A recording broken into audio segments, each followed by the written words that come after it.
This is a story about a phone. Not a smartphone story like technology is ruining us all. None of that.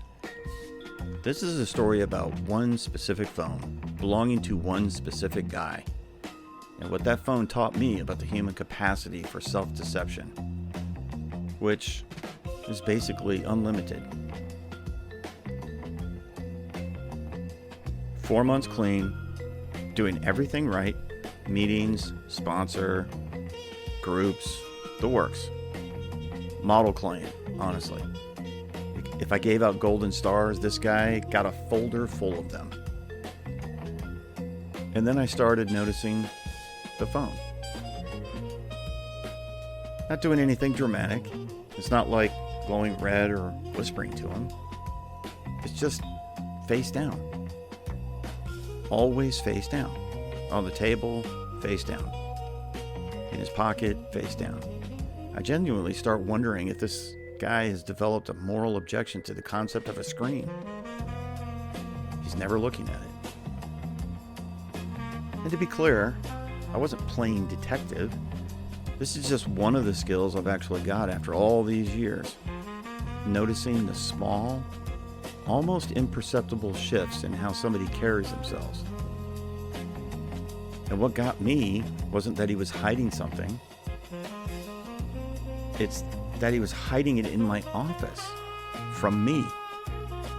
Like some part of him forgot I was the guy trained to catch exactly this. Then it's the traffic. Every Tuesday, traffic. Never Monday, never Wednesday.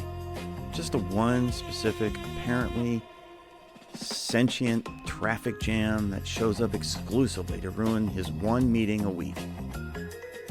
I looked into it later. There was no construction. There was no accident.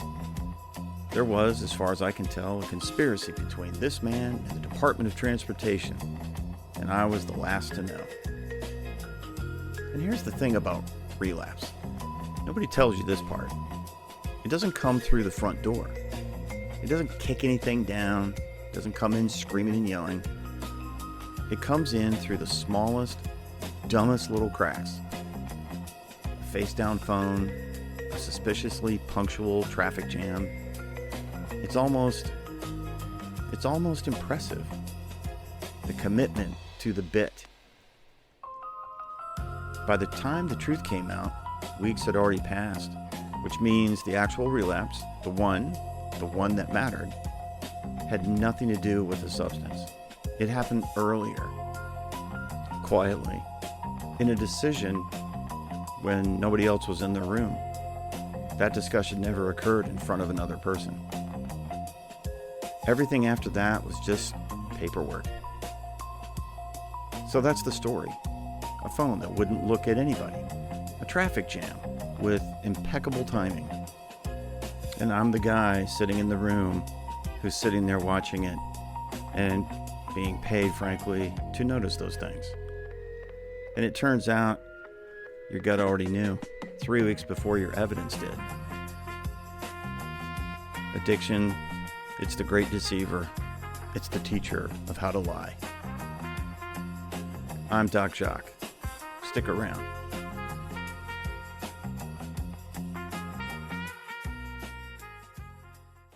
This is Doc Jacques, your addiction lifeguard. And if you're here, you already know that addiction is brutal, recovery is hard, and the road between them is longer than anybody tells you. I'm Dr. Jacques DeBrucker, a licensed professional counselor and addiction specialist. This podcast exists for one reason: to walk that road with you. No sugarcoating, no magic pills, just the truth about what recovery really looks like. Quick note, this show is for information and entertainment only, not professional treatment. A real human being is. Now let's get to it.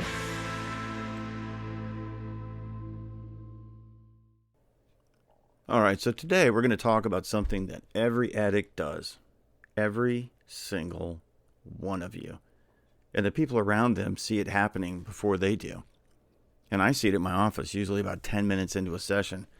I'm talking about what I call getting your sneaky on. Getting your sneaky on is an interesting, complex, strange thing to have happen.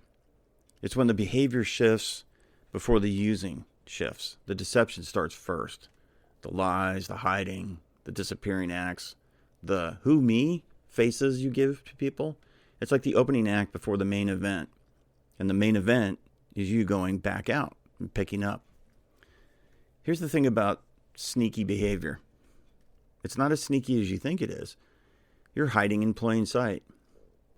And for people like me who are trained and skilled at working with addicts and helping you get into recovery, we can see it a mile away. So what does getting your sneaky on actually look like? Well, there's this thing that you experience. You're feeling uncomfortable. You're not feeling yourself. You're feeling off a little bit. You're not going to go right out, especially if you've been working on recovery for a while. It doesn't matter how long it's been. It could have been 3 months or 10 years. But there's this pattern in your voice. There's something that starts talking to you, and that's what addiction does. It starts talking to you. There are classic signs of that sneaky, the disappearing act. You start getting harder to reach. You're texting back in 5 minutes. Now it's 3 days. You got your reasons. There are always reasons, but none of them are actually valid. Another one is hiding in plain sight. You're right there. You're at dinner. You're at the meeting. You're in my office, but you're not actually there. You're checked out. The lights are on and nobody's home. I can see it in their faces when they come in. The distracted contribution to what's being talked about. It's right in front of me and I can see it. Plain dumb. Oh, I didn't know you meant that. I thought you said Tuesday. I must have misunderstood. No, you didn't. You heard exactly what I said. And at the time, you repeated it back to me. There's an awkward clumsiness that starts happening when you're playing dumb, and it's very noticeable. Then there's saying one thing and doing another. Going to a meeting, but not going to a meeting.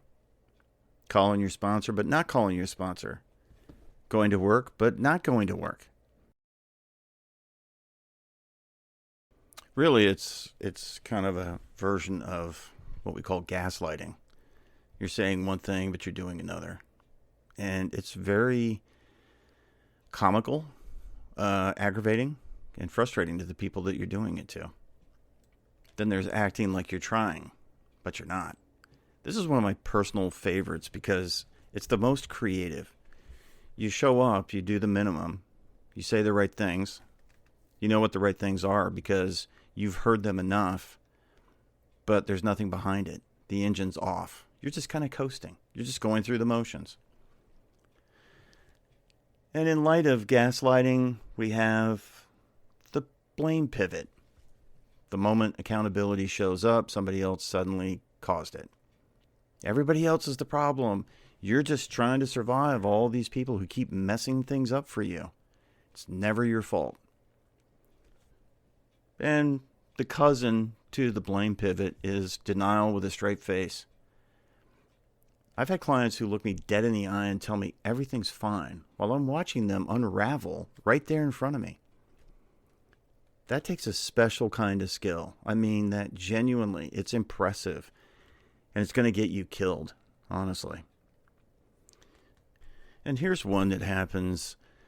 People in rehab use this. People in detox centers use this. But this is part of the process, too, of getting your sneaky on. The distraction play. That's where you're starting drama about something that's completely unrelated. Creating chaos somewhere else, so no one's looking at the actual thing. It's the magician's trick. Watch this hand, not that one. And it's really effective. So where does this come from? This isn't new behavior. Here's what I want you to understand. This didn't start with your addiction. You learned how to get your sneaky on a long time before you ever picked up a drink or a drug. I would say the most common source of this is from childhood. Sneaky behavior is a survival skill that got developed pretty early. In homes where honesty wasn't safe, where adults couldn't be trusted, where telling the truth had consequences, it was adaptive back then. But it's destroying you now. So if you grew up in a house where the truth got you hit or ignored or punished, you learned to hide it. You learned that the truth was dangerous. So you built a whole system around you about not being caught. And that system of deception and self-deception, it came with you into your addiction. And now it's running the whole show. It's your primary skill. The sneaky pattern is also about shame management. If I can keep you from seeing what's actually happening, you can't reject me or confront me or take something away from me. It's self-protection, but it's wearing a costume. You see, this is where arrogance starts kicking in. Arrogance is the enemy's gift to you. It's that weapon that you use to keep everybody at bay. And the sneaky behavior is arrogance with a poker face. You're not fooling anybody. You're just buying time. And everybody knows it, including you. But you've got everybody so concerned and worried that you end up forcing that on people, and they're afraid to approach you or call you out on it, which is why it's important for you to work with people who are in recovery, both clinicians and the self-help people, the sponsors, the friends, the peers. In my practice, when I see someone start getting their sneaky on, missing sessions, vague answers, stories that don't quite add up, I already know where this is going. It's like watching a storm roll in off the water in the ocean. I've been on the beach for long enough to read the sky. I know what's happening, and I'm going to call you out on it. And that's why you come to see people like me. So this idea of like hiding in plain sight, I've told you this story before about the man who was an alcoholic, and I watched him come up to a Little League game. He showed up drunk. He picked a fight with his wife over nothing, and he was gone in 5 minutes, 8 minutes. He thought he was being clever. He thought he'd manufactured an exit. And every single person in those bleachers who happened to catch that, and I was one of them, knew exactly what was happening. Every person. And unfortunately, that includes his wife. That's what hiding in plain sight looks like. You think you've got everyone fooled, but your spouse stiffens when you walk into the room. Your kids go quiet. Your sponsor stops picking up. Your therapist starts watching the clock. The people who love you aren't buying it. They're just exhausted from saying something. You're not as invisible as you think you are. The sneaky behavior is like trying to hide an elephant in a studio apartment. We can see it. We're just waiting for you to stop pretending like you don't see it. There is collateral damage to being sneaky. Every lie you tell right now is a withdrawal you're making from an account that's already overdrawn. The trust account. Trust, once it's gone, it takes years to rebuild. And the sneaky behavior is what burns all that down. You're not protecting yourself. You're protecting your addiction. That's the difference. And the difference is your addiction doesn't love you back. If you are a loved one and you're listening to this and you're watching this happen, you're not crazy. You're not paranoid. You're not overreacting. When your gut tells you something's off, it's off. Trust that. The patterns you're seeing are real. You don't need to catch them in an act to know what's going on. You already know. You just have to be honest with yourself. And like I said before, you're watching somebody and the sneaky behavior, and you're grieving someone who's still standing right in front of you. But here's what you do. If you're a loved one, don't engage with the individual lies. Address that lying pattern. It's not about the specific lie. It's about what the lies are telling you. So what breaks the sneaky pattern? Getting honest, that's what gets you free. The sneaky behavior only has power when it stays in the dark. The minute you say it out loud, I've been lying to my sponsor for 3 weeks. I haven't actually been going to meetings. I told my wife I was fine, and I wasn't. The minute those words leave your mouth, the thing loses its grip on you. That's not weakness. That's the bravest thing you can do. But you have to understand what sneaky is protecting. There's always something underneath the sneaky.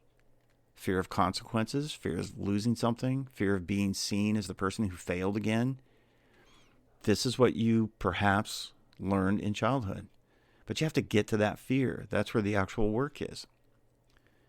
Ask yourself, what am I so afraid will happen if I just tell the truth?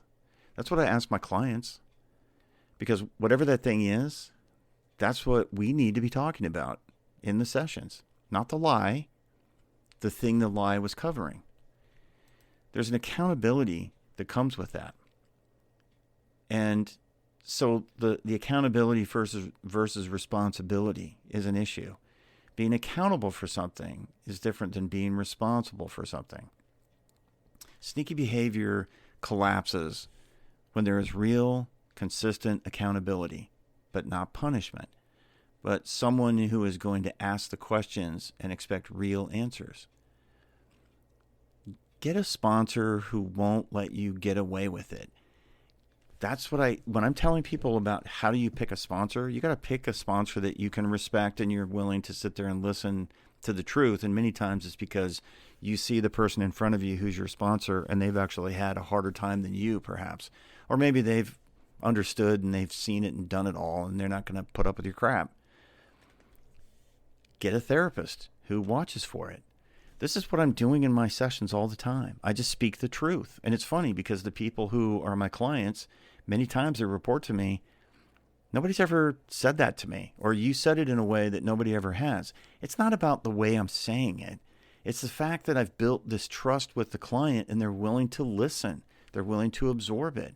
You got to get someone in your life who loves you enough to call you out on your stuff without destroying you for it. And that is unconditional personal regard. That's unconditional love. So what I'm saying is radical honesty is the best recovery tool. Step 4, step 5, that's the framework of honesty. Step 4, it's really interesting. I tell people pretty regularly in my office, in my experience, most people who enter into step 4 and they're going to leave recovery, they do it at step 4. They don't do it in step 1 or 2 or 3. God's got to watch over me. I'm going to turn myself over to a higher power. Okay, then I become their higher power in that moment because I'm the authority in the room. And then when we start talking about the truth, they don't want to deal with it. They're not ready yet to do that. They're not strong enough. They think it will destroy them. They'll think that the honesty is something that will reveal something about themselves that's very difficult to face. The 12 steps are basically a systematic dismantling of that sneaky behavior. That fearless searching moral inventory, that's you stopping the sneaky. That's you putting it all on the table and saying, here it is. Here's all of it.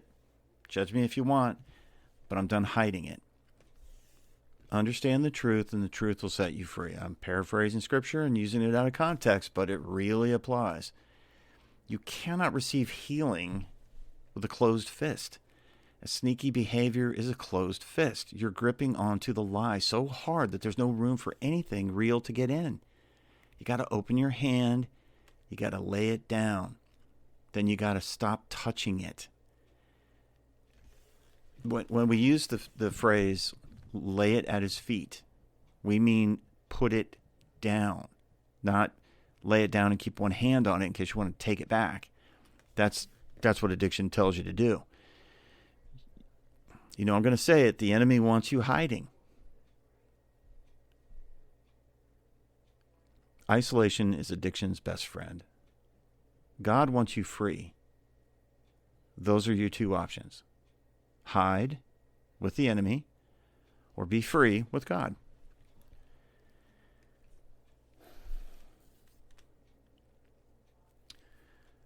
Okay, so to the person who is currently getting their sneaky on, I know you're listening to this and thinking one of two things. Either, that's not me, I'm fine. In which case, that's the plain dumb response, and we just covered that. Or you're listening and something in here landed and you know exactly what I'm talking about. If it's the second one, good. That's uncomfortable feeling.